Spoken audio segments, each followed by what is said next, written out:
Flood damage grabs lawmakers' attention, and a political legend's likeness now dots the Capitol lawn. Details in Capitol Report.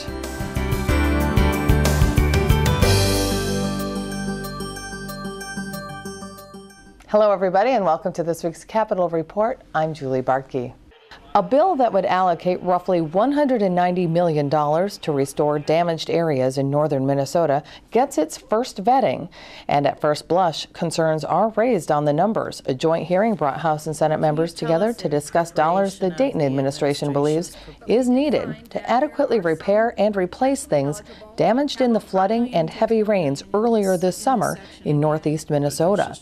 While the damages were extensive, the proposal created sticker shock among some members.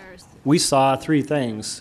First of all, we have probably less than 20% of the homes in the city of Duluth that were damaged were in any kind of floodplain. Any kind of floodplain. So flood insurance would not have been applicable. For those who did have flood insurance, they largely were denied because the damage were things like hillsides disappearing. That wasn't flood. I think the dollar amount is a little sticker shock if you look historically. Some of this disaster relief stuff that, was it 32 disasters and $488 million in expenditures. We now have one disaster, well, let's say two, and nearly 200 million in proposed expenditures. Representative Hubert, and I, at the same meeting that you expressed that you had sticker shock, I said I had sticker shock too, because I've been working with this, with the people in the communities that are affected by this for the last month and a half, and I expected a much greater amount. Senator Joe Gimse will carry the flood relief legislation. We sat down with him following the hearing to get his thoughts on the proposal. Let's begin. When you heard the administration's proposal with general fund spending of about $77 million, total spending of roughly $190 million, did you have sticker shock at all? Well, I guess I wouldn't call it sticker shock. You know, you always expect the unexpected in legislation and in this game, I guess. But it wasn't unexpected that they were going to put in a lot of provisions, and we'll just have to work through that. And today's hearing was the first of what is likely to be several different hearings on this issue. As the man who's going to carry the legislation, what did you glean? What are you going to move forward with?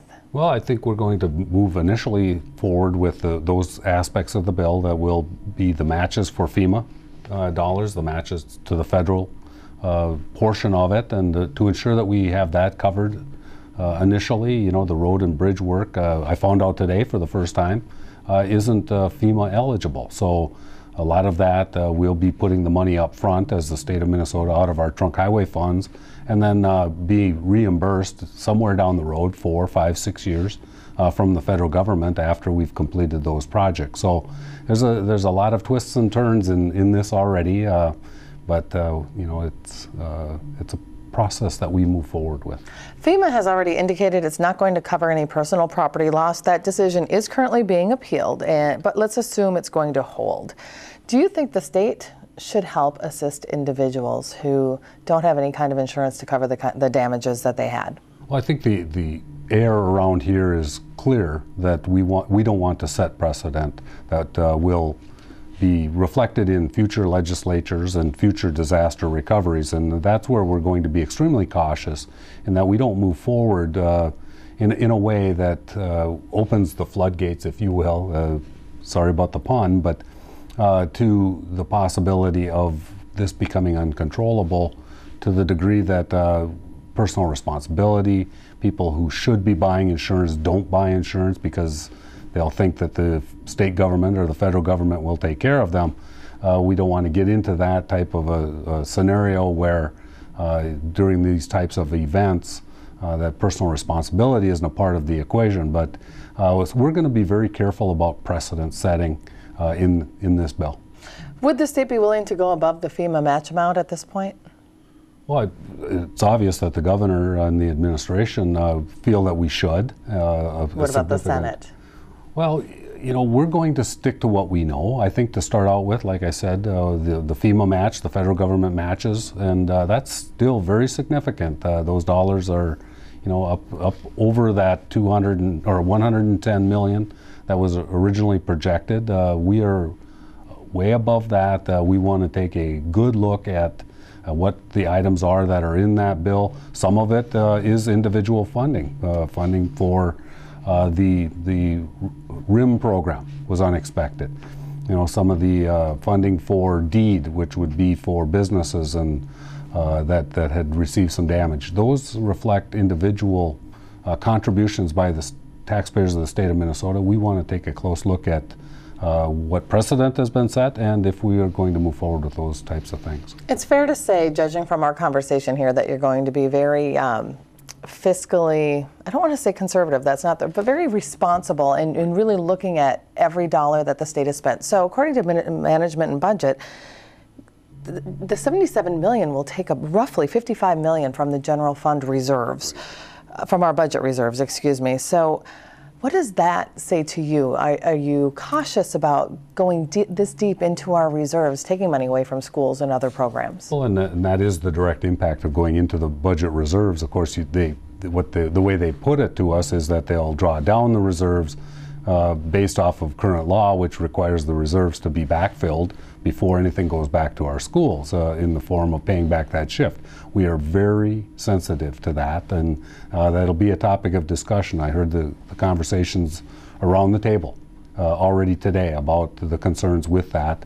So yeah, we're going to be looking for all possible avenues within the general fund that currently exist before we take a look at tapping into those budget reserves. That's the direction I believe we'll be heading. Senator, I want to talk a little more broadly about James Nobles, from the Office of Legislative Auditor, and you know, they came in and they discussed a report in this hearing on disaster recovery. And I want to know about what's your impression on that report and the timing given this situation? Well, that report came out in March, which was an extremely busy time for the legislature. We didn't have an opportunity to thoroughly vet it, but what did strike me about the report is the inconsistencies from disaster to disaster in how we manage the relief proposals and how we move forward. And like the auditor said, we need to come up with a better way of managing this so that we can meet the expectations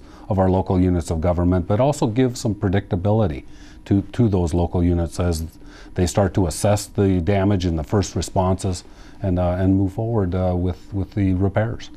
And Mr. Nobles did ask that the 2013 legislature look to expand the framework and clear up some ambiguity on reacting to natural disasters. So given that, do you think there might be a little more pressure on you on crafting a piece of legislation that could be used as precedents in the future? Well, I think that's exactly the point. And, you know, he made it quite clear that there are inconsistencies.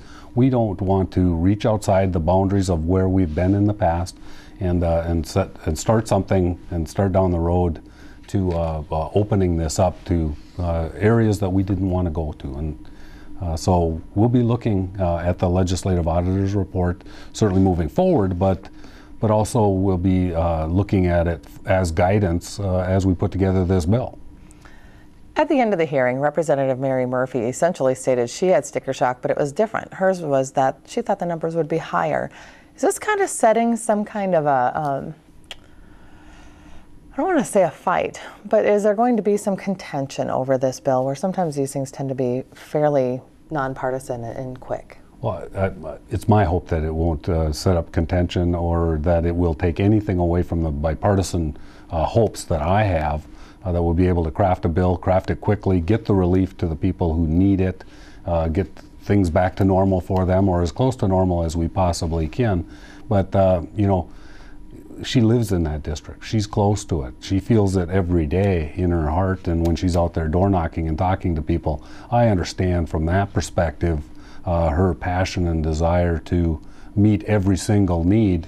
But as lawmakers, legislators, policymakers, I don't think we have that liberty all the time. Okay, so Senator, my last question for you then is, what would you like to say to the people in that area as they're waiting for things to proceed down here at the state level? Well, just trust that we're going to craft our legislation as quickly as possible, working with the administration and the departments, and we're going to try to get the relief to them just as quickly as we can here. We know that they're waiting for it, and like Senator Reinert had said, winter's coming. And of course, Senator Joe Gimse, we will televise the special session on the day that it does happen. Thank you for coming in and talking at such an early stage on this legislation. Thank you, Julie.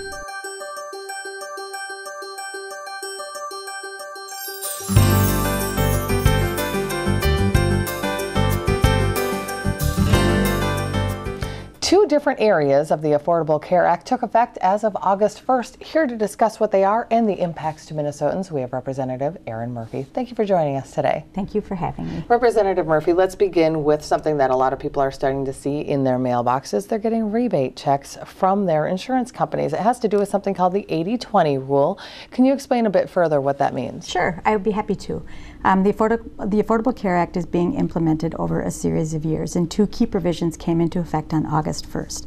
The medical loss ratio was championed by Senator Franken, and he was concerned that with the implementation of an individual mandate requiring Americans to purchase insurance, that we would want to make sure that insurance held as much value for Americans as possible. So he fought very hard for the 80-20 rule, which says that 80% of the premiums that people pay to health insurers must be spent on health care, and not things like executive salaries and marketing. And he was successful with that, and that piece of the law is being implemented now. So Minnesotans and Americans are going to start to see the result of the 80-20 rule in the form of rebates or lower premiums for their insurance.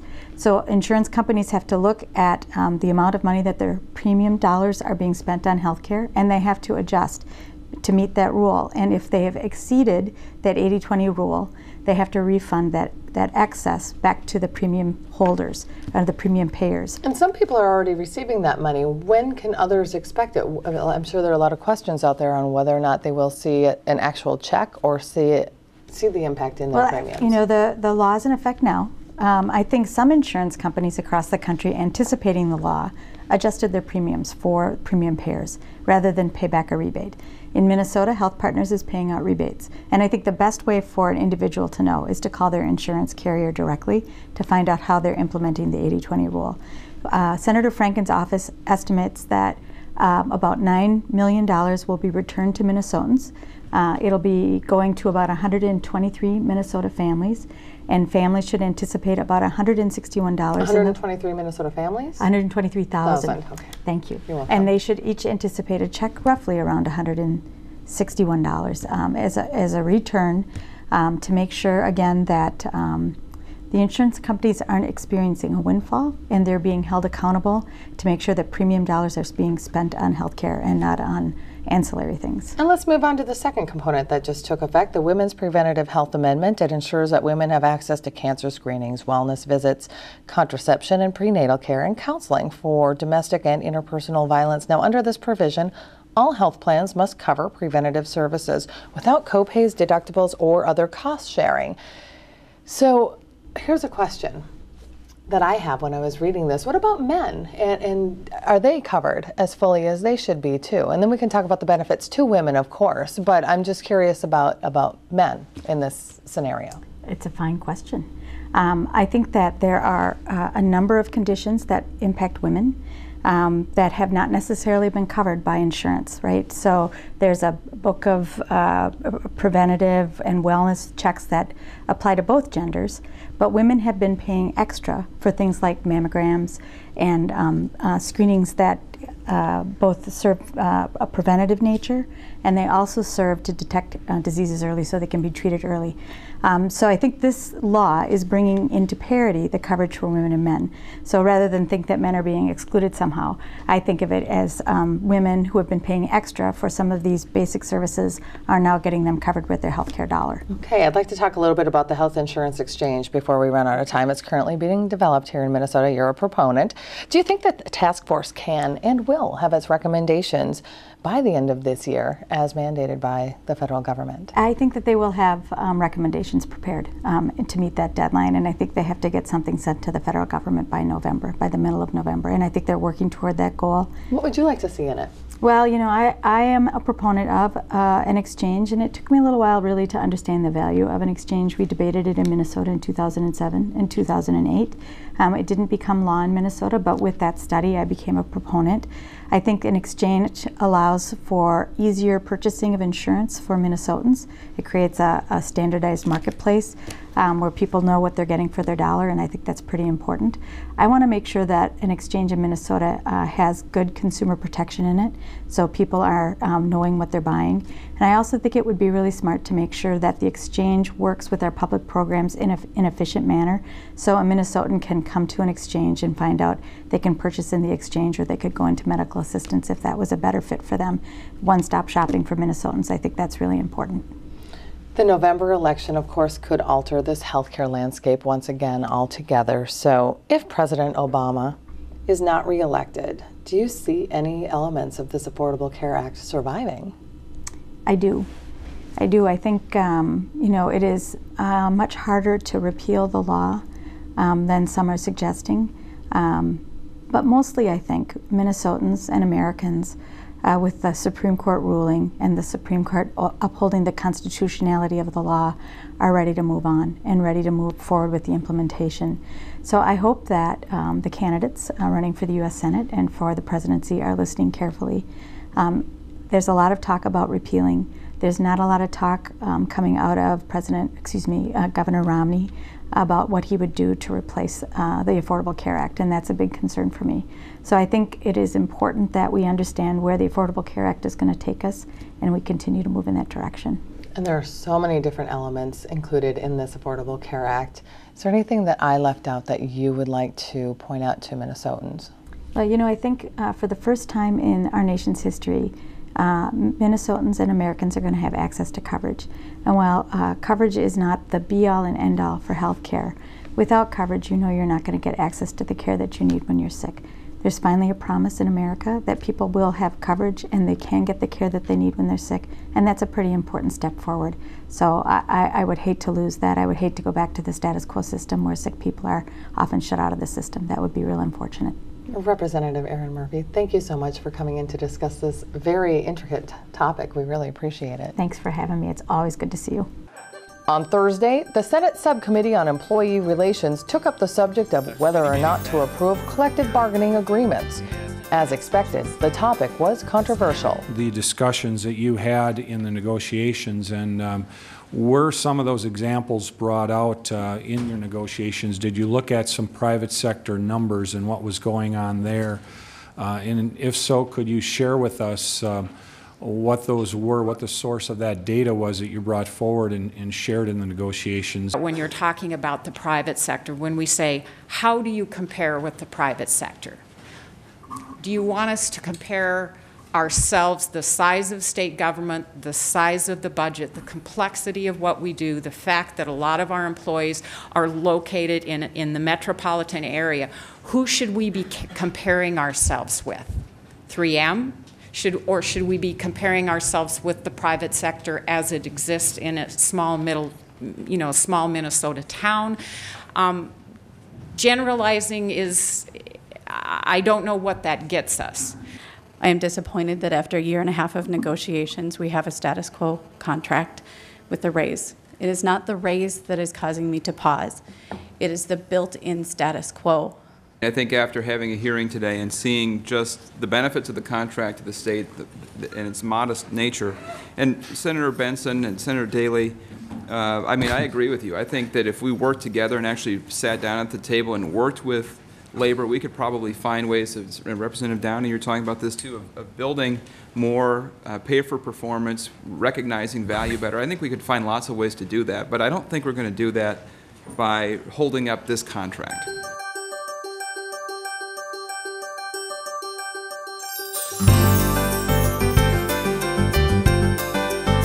More than 1,000 Minnesotans came to the Capitol grounds Saturday, August 4th to witness the dedication of the Hubert H. Humphrey Memorial. Humphrey, who launched his political career in Minneapolis and helped form the Democratic Farmer-Labor Party in Minnesota, served in the U.S. Senate and became the 38th Vice President of the United States. The memorial dedication ceremony featured prominent national and state leaders, including former President Bill Clinton and former Vice President Walter Mondale. I always loved the Humphrey quote from late in his life that the moral test of government is how it treats those in the dawn of life, those in the twilight of life, those in the shadows of life. But that means that those things are necessary because we are trying to build a country of one out of many, because we are committed to a more perfect union, because we believe that a country of shared opportunities and shared responsibilities and a shared sense of community will produce greater prosperity and be a greater force for peace and security and decency and freedom all around the world. For as long as I live, I will be grateful for Hubert Humphrey's life. You have no idea how many times, I was only 2 years old when Hubert Humphrey gave that speech in 1948 that Dr. Johnson talked about. You have no idea how many times I watched a tape of that speech when I was a boy growing up in Arkansas, because I knew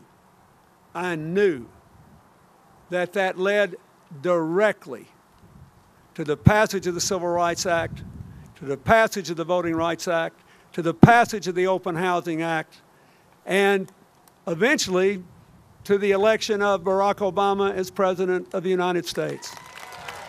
It was one of my great fortunes in life to have lived alongside Hubert Humphrey for over 40 years. From his days as mayor of Minneapolis, where he broke the ice, to his days in the United States Senate as vice president, candidate for president, and again back in the Senate. By that time, I was in the Senate. We were colleagues there, and at one point I was the senior senator and he was the junior senator. And I enjoyed calling him Mr. Junior Senator. We're so glad to have you here. I don't think he liked it. I know and I knew Hubert, and I join with everyone here in rejoicing over this opportunity to remember him in this special way on behalf of the people of Minnesota and of our nation. Hubert was the single most influential and successful political leader in Minnesota history. He was also one of the most creative and successful public servants in our nation's history. Titles do not create leaders. Rather, leaders give definition to titles. And that is why Hubert H. Humphrey will always be the senator. And he has left to us a legacy and a challenge. Public service meant serving the public good. It was not about personal gain or poll numbers. No, he understood the great issues of the day, and he vigorously participated and led. In Mr. Smith Goes to Washington, actor Jimmy Stewart, fighting desperately for his cause, acknowledged that maybe it was a lost cause. But then he went on to declare that they're also the ones that are worth fighting for. When the senator fought for civil rights, it was a lost cause. But he clearly understood that this cause was worth fighting for. And ultimately, America agreed, and we all stand taller for it. Following the ceremony, Steve Senex spoke with some of the speakers and guests. Oh, it was a wonderful, magnificent tribute, full of love for Hubert Humphrey and for what he meant to our state and the country and the values that were so important to him that you find etched here around his statue. to be lucky enough to live in his time. What's your fondest memory of Vice President Humphrey? I have so many because I served with him everywhere, and we were so close.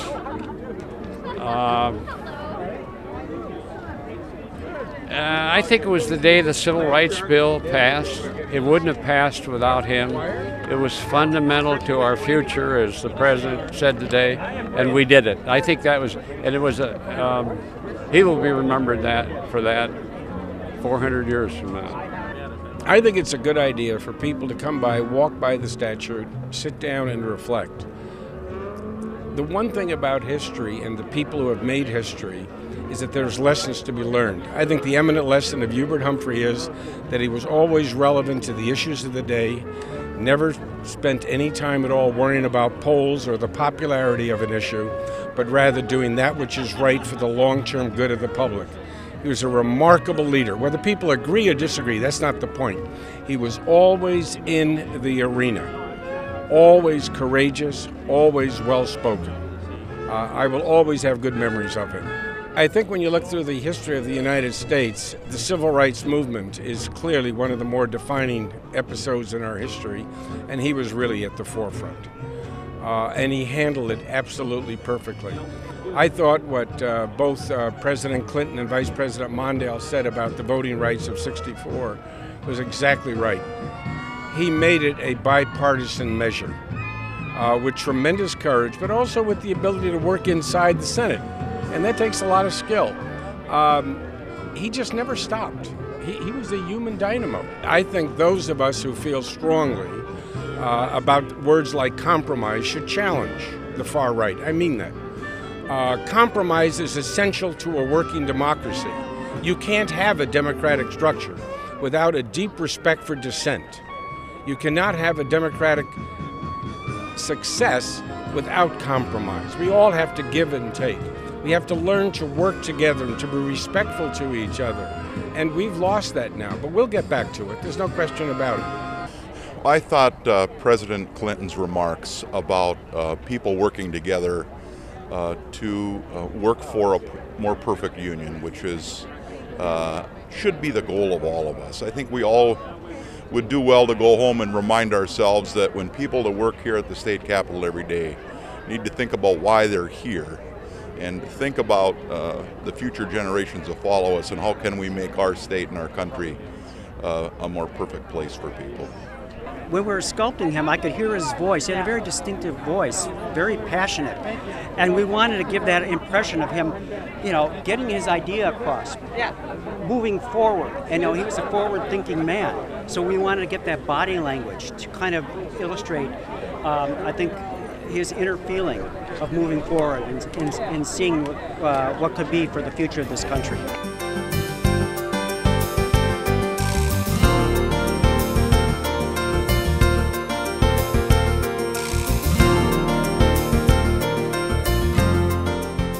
It's now easier to stay in touch with activity at the state capitol. Senate Media Services is on Facebook, YouTube, and Twitter. Find the links on our homepage. So follow us and follow the Senate. And that concludes this week's program. From all of us at Senate Media Services, I'm Julie Bartkey. Thank you for watching Capitol Report.